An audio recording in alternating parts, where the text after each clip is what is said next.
and the phone was full. I can't remember what we were talking about. Told that. We were talking about my flaky memory because my memory's flaky. It doesn't matter. I'm gonna wrap this up. I can't remember where I was going with that. So because I can't remember, I'll watch the video at some point and say, "Hey, I was gonna go someplace terribly important with that," and I can't remember it now. And I'm sure this is not gonna be the last time I talk about the show. But I loved it. Just like I love every show. Oh yeah, I was talking about that in the different shows. The second time I was at Mississauga, Mississauga Comic Collector Con, I had Kevin and Callum show up, and so we had even more of a bit of a display instead of just a layout. And that was fun, having Kevin, doing a show with Kevin and Callum again, because that's always great. But in the end, they were relegating us to the far back corner of the basement where the train layouts were last year, way in the back corner. And I said, I don't even want to hoof those boxes downstairs or the elevator. So that never happened again. But with all sincerity, with all seriousness, 30 years, 27 years of doing shows, there hasn't been a bad one, not one. And for, the most recent stuff that happens in my brain seems to be the best. So I would like to think that it's ramping up of greatness for shows. I can't tell you what my favorite one was.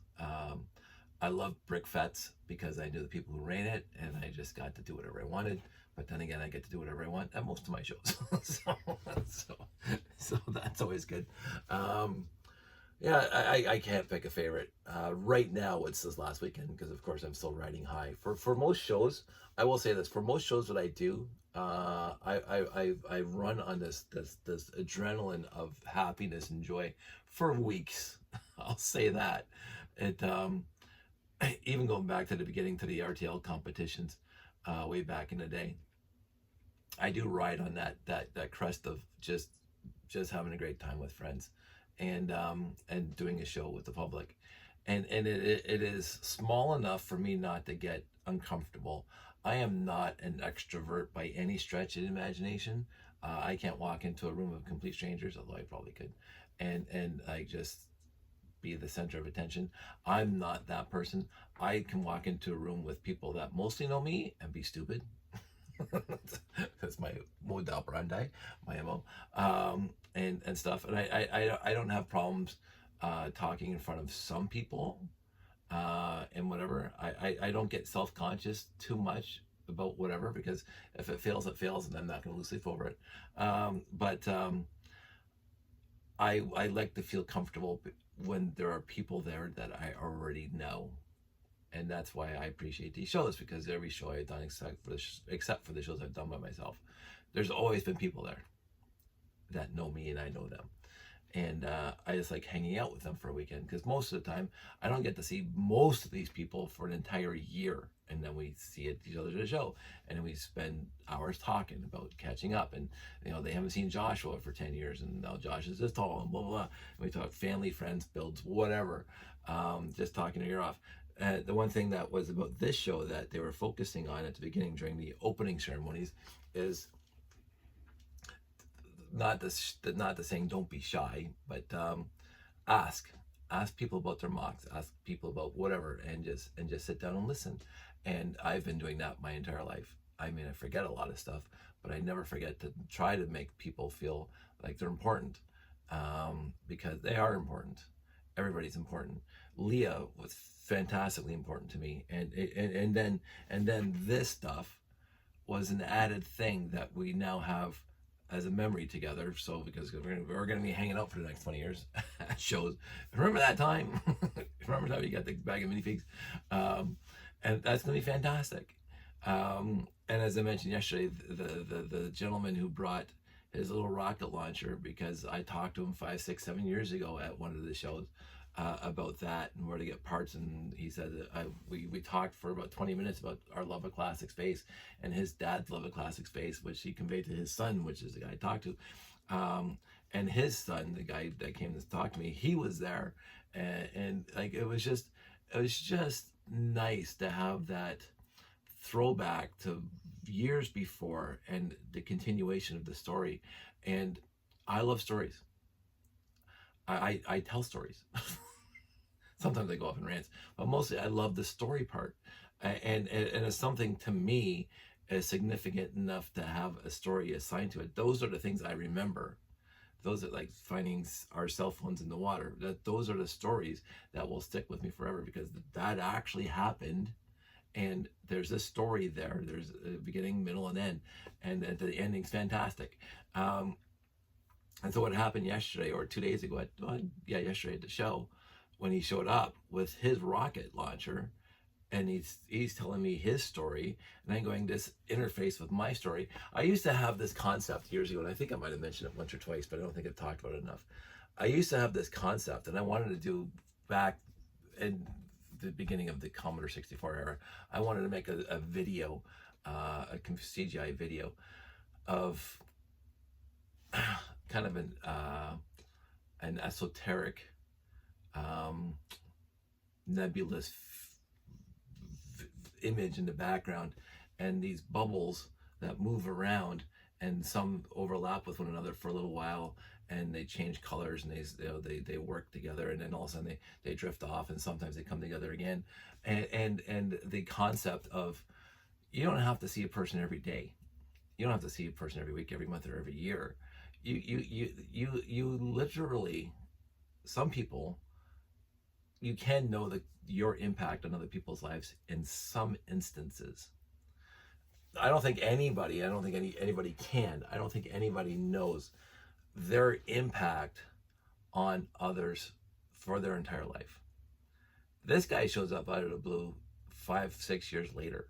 I haven't talked to him in 5 years. It was a meeting at a show, and I talked to hundreds of people at every show. Like I literally talked to, I try to keep track in my head, I literally talked to about 200 people who were visiting the on public day to say hi, or 5 seconds or 15 seconds or whatever. I talked to a lot of people this weekend that were just public coming in, and had great chats. And again, the standard is the dad's there trying to talk to me about his love of the Galaxy Explorer and this and that, and the kids are trying to draw him off to the Patrick's train layout next door. It happens all the time. There was one, so we were talking so I'm talking to a friend that I've talked to a few times at shows. He shows up on all the public days, and we're talking about our love for the classic space, like we always do every year. I look forward to seeing him. Every year I look forward to seeing him. I don't know his name because I'm bad with names, but I recognize him instantaneously. And even the guy with the Ice Planet logo t-shirt showed up. But anyway, I talked to my show friend, don't know his name, and we're talking, and all of a sudden this other guy walks by, and he's talking about how he joins the conversation, and this is great. And he says, "Yeah, I had the big one and the small one." And I said, "Oh, you had the 918?" And he said, "There's no 918." He goes, "I had the 924. That's the small one I had."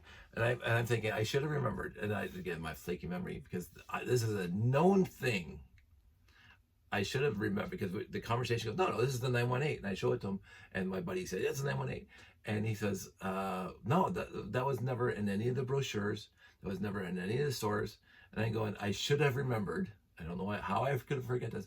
That was never in the States. The 918 was never, ever, ever sold in the U.S. of America. Not once, as far as I know. Because all my American friends never got it, and they never saw it. And that's something that Chris and I talk about a lot. And so I should have immediately said, "Hey, you're from the U.S., right?" But he dropped that bomb. He says from the U.S. And I said, "Oh, yeah, no, this was never sold in the States." And then we started talking about, and I don't know which specific sets, because from my understanding, and again, my flaky memory, if you're wrong, the Lego company was ramping up the classic space theme in 1978. They're ramping up to be released in May of 1979. But they had the pre-production. They already had the boxes and the sets in boxes ready to go for 1979, May of 1979. And then some executive somewhere in the world said, "Let's release half of them in November of 1978 before Christmas, so we get some Christmas sales." instead of May, and you're waiting a half a year before Christmas. Great idea. And so the 918 was one of those sets that was released in 1978 November, because I got it for Christmas of 1978 before we moved out, and that set moved with me. But then I found out years later, I think it was on the internet, that that set, the 918, was never sold in the U.S. But and the command center was also 1978, and the 926. I mean, the 924, I believe, was also 1978, and a couple of the smaller sets were 1978. But the Galaxy Explorer was not available for sale until May of 1979. Why that? Because we started talking about the differences in the command center, the flat base plate version versus the crater plate version. And I said, from my understanding, when they released the 1978 version, that's the one that was just had a flat base plate, and you had to build the craters with the macaroni bricks and the slopes. And it was the May of 1979 when they released the entire line, is when the 926 set got replaced. The flat base plate got replaced with the crater plate, because you could have bought the 926 with the flat plate or with the crater plate. And my understanding was the flat plate was the 1978 version, and the crater plate was the 1979 when everything got released version. So that made perfect sense to me. It also makes sense because the Galaxy Explorer came with the crater plate by itself, not the flat plate. The 1979 set came with the crater plate. And so I don't think the Galaxy Explorer was ready to be released in 1978. They're waiting for the crater plate. It's my understanding. I could be wrong. I don't know if any of the executives from back in 1978 Lego are still around to tell us what actually happened. But this is the ruminations that I heard over the years. And it does make sense. But anyway, so we talked about that again, and again, I've had that conversation 100 times in my life, and I have no problem having it 200 times in my life. So, because I love that kind of esoteric minutiae. Again, Steve Shives talks on Star Trek about for crying out loud, continuity. No. For crying out loud, what becomes? Oh my goodness, I'm forgetting words. When he says that canon, when he talks about canon and how some Trekkies are a stickler for canon, that can't possibly be true canon because it conflicts with other stuff that happened and other series that whatever. And I just read an article today, to go off this quick tangent. I just read an article today about how now, for the first time really ever in the last couple of years, that the animated series is now finally fully accepted as canon in the Star Trek universe, because they make references to it from other Star Trek series, incidents that happened in the animated series 1972, 1973 is now referenced in universe as happening in the Star Trek universe. And I never even bothered with canon, like that kind of stuff.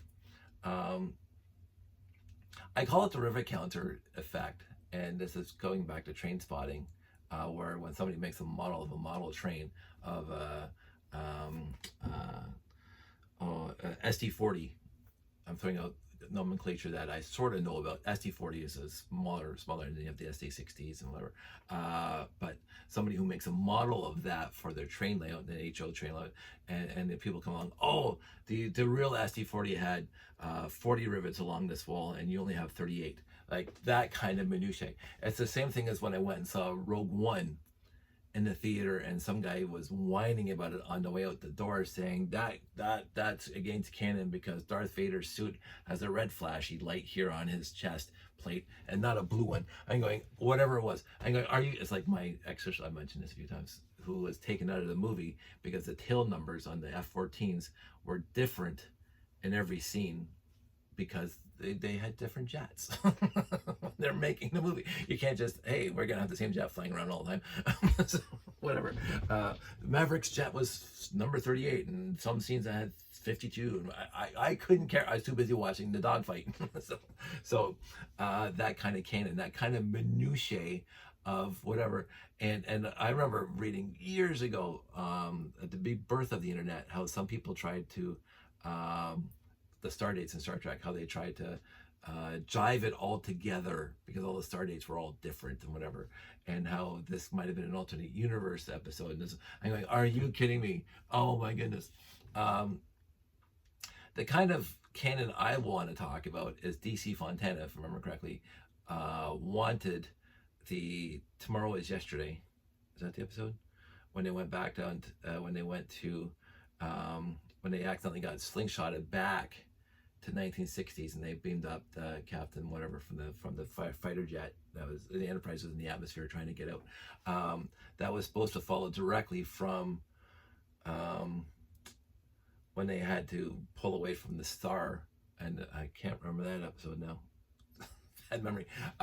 They're supposed to be back-to-back episodes because the slingshot around the sun knocked them back in time, which to me, that's the kind of canon that I would adhere to, because that's a fun little thing that these two episodes should have been put together, but the executive said no. But if you watch them, it would still make perfect sense that they're together, although the second episode doesn't reference anything in the first episode. So, but I like that kind of stuff. I like that kind of minutiae where they find the similarities and the continuing story inside the universe, inside whatever universe, but not the flaws. I don't care about the flaws. I've never cared about the flaws. If it's bad writing, it's bad writing. The Code of Honor was literally the worst episode ever, and they should just be removed from the air. I never want to watch it again.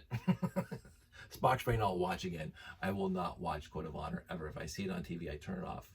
Even though I love Tashiar, and Tashiar episodes are fantastic, I will not watch that one. So that's where I draw my line. That's not canon. Code of Honor is not canon.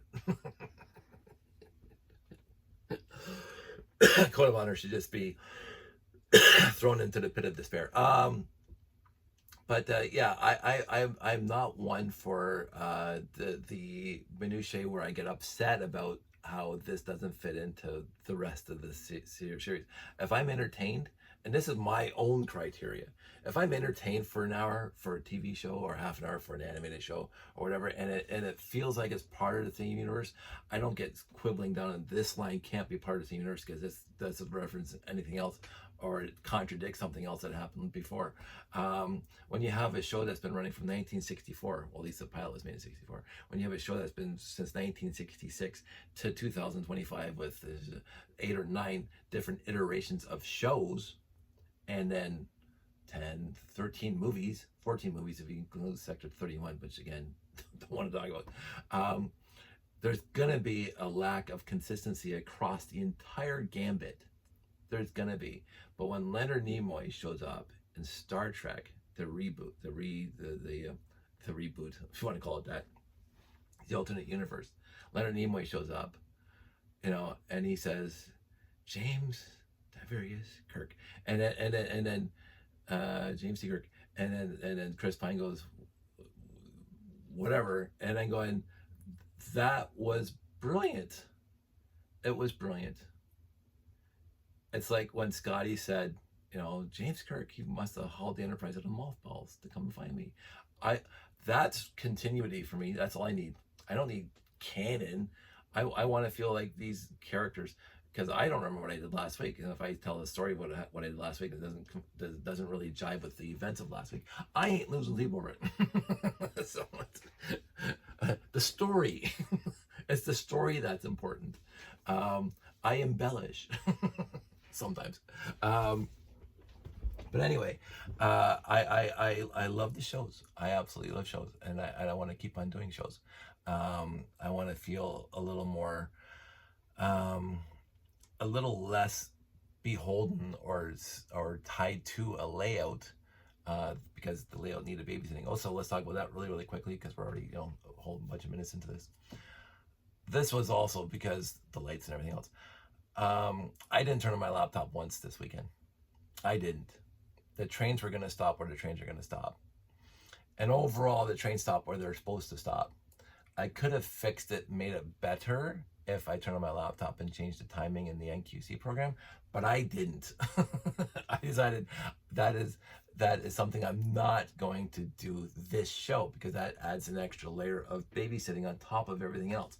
And basically, if it was moving, I was happy. And again, there was one and sometimes 2 trains that were not moving at all, and I didn't put a lot of angst into it. I said the layout held its own, and it looked stunning during the daytime, during the late sauna time, and it looked reasonably good during the, and everybody says it still looks stunning during the nighttime, and nobody, a little one kid pointed out that one train didn't move, which is fine because at least the kid's paying attention. Um, I just said it broke down and they're waiting for the mechanic, waiting for Benny to come and fix it. And that was perfectly acceptable, because what worked fantastically well, for the last time. I just couldn't. I went out so many times. I didn't actually set up my layout a lot this time. I think half the time during public hours, I was not even sitting behind the layout. I was out walking around, checking what everybody else was checking out and whatever, appreciating that, and joining a few conversations here and a few conversations over there, with friends that I haven't, talked to, and just encourage. They saying just absolutely fantastic things about their stuff. I got to hang out with Callum a little bit by his plane. Again, I love that plane. And going over to GBC for a little bit, which is just always a wonderful thing for the crowds. Victoria's gingerbread house, again, fantastic. So many things. I walked around more. The layout can take care of itself. The layout by itself is a draw. It doesn't need me there. Although a few times I came back, and Jeff told me, one of our friends was just here. Son of a pup! I wanted to see him. He came to see the layout, and I wasn't there. It's like straight line. I felt bad about that because because I was somewhere else. I did have to go take care of something else Sunday morning, and then Sandy and I had lunch with Josh. So that is what it is. And there's a few other times when people had questions and I wasn't there to answer them. But that's what happens. I decided to not focus on my stuff and just appreciate the entire thing, and I got to do that this time because the layout was fine. I got it in my head. The layout is fine as long as I'm walking through the floor and I'm not hearing the whole thing fall over. It's perfectly fine. The one thing I was scared about is like my RCXs. The batteries are really, really low, but when you have power, of course, it stays on. And having the batteries as a UPS basically for the program, there was one time I wasn't there and they turned off the power to the floor, and I was afraid I was going to lose my firmware and my program. But when I got back to the RCXs and the power came back on, the RCXs turned back on, and it was the new firmware and the program was still in there. So I did not have to turn on my laptop. And that includes the Spinny, my moving art project as well. So I was very relieved by that. And I'm going to replace the RCX batteries at some point. But I'll probably update the firmware too. So I didn't have to turn on my laptop. That was a blessing. I didn't have to get a soldering iron. That was a blessing. I didn't have to do a lot of rework. I did realize when I was taking down the layout that I forgot to put a bunch of minifigs out there that I usually have out there, like walking around the sidewalks and stuff. But nobody cared. It was because there's so much detail in the layout, and this is the thing, when you over detail a layout, that when you lose some of your detail, nobody notices. So. We should all be like Kevin. Kevin's layout was spectacular this year. He added a fun house and a few other things, and I like this little car driving thing for the kids, and the twister or whatever. Kevin's layouts work so smoothly all the time. It's just you sit from across the way and you just see the amusement park rides just smoothly work the entire day without issue. Now I'm sure there are issues, but Kevin, unlike me, hides it well. So, and it's always a joy to just see the people when they round the corner and they see his amusement park. It's not a huge thing. It's like basically two tables. He does the same thing I do with his own like setups, because like convention tables are notoriously uneven, and you can't have that when you're doing a layout like his or mine. And he puts wonderful effort into it with all his details. And I was mentioning to people who are trying to do like some sort of circus layout or some sort of full fair layout or whatever, I said, go check out Kevin's stuff for inspiration for any kind of fair or circus or amusement park, because Kevin has it all in his layout all the time, including the little vendors and a little whatever. It is absolutely fantastic, Kevin's stuff. Patrick's layout, it gets bigger every year. more detailed every year. I love seeing it. And he's a one-man show. Like his layout was, I don't know, 15 feet long or more, and like a big train loop. And he's going around. He's got a beautiful train yard and whatever in a little village over there. He keeps on adding to it, and it's just him setting up the entire thing. And he sets it up and he takes it down by himself. I'm going, man, oh man, that's a huge layout for one person, and that's because there's nobody else from Marilog that's going to come out here to help him. so Patrick, my hat off to you. There's a lot of one-man shows out there. I now have help. My wife and Sandy and Josh, helped me take down the layout, which is fantastic, which saved a lot of time. People are starting to leave at, they cleared out the public at 4. I don't think we started actually taking down to like 4:15, 4:30. But basically everything was in the car. We were home at 9 o'clock last night, which is a record. That usually doesn't happen. Last year was after 11, but of course last year I did that whole beautiful floor display of all my parts thereabouts. But with Sandy's help this year and Josh's help, it came down faster. And I was still taking my time. Like I could get that layout down in under an hour, but I was taking my time, just putting things away properly and safely and neatly and slowly, so we say. But it came down nicely. So in the end, way too long now. So I'm gonna wrap this up. I'm sure I'll talk about other stuff as I remember it, but it was a fantastic show. Thanks, Graham. Thanks the entire Bricks and the Six staff, and all the attendees from all the different lugs across North America and some outside of around the world. And it was wonderful. So that's it. That's all. I will talk to all of you soon.